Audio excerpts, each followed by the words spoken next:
What about minor burns or abrasions? In these cases, you should run cool water over the affected area for several minutes. Cold compresses can also be applied, but applying ice directly to the skin could cause more harm to that affected area.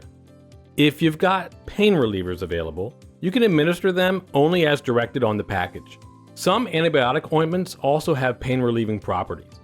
Antibiotic cream or burn treatment gel or spray can be applied gently, followed by clean gauze. Don't wrap the gauze too tightly, please. If blisters have formed, they should be kept intact unless they're extremely painful. If a blister bursts, you should treat it as you would any other open wound. Don't remove the parts of the blister. Clean it, apply antibiotic cream, and cover it appropriately. Very painful blisters can be drained, but the blister should first be swabbed with iodine. Then, using a sharp needle that's been cleaned in rubbing alcohol, the blister can be pierced near the edge. Use caution, you don't want to induce bleeding from pinpricks.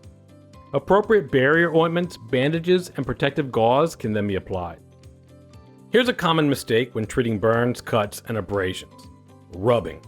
Never rub the affected area. Call 911 for serious burns that can't be treated simply through first aid.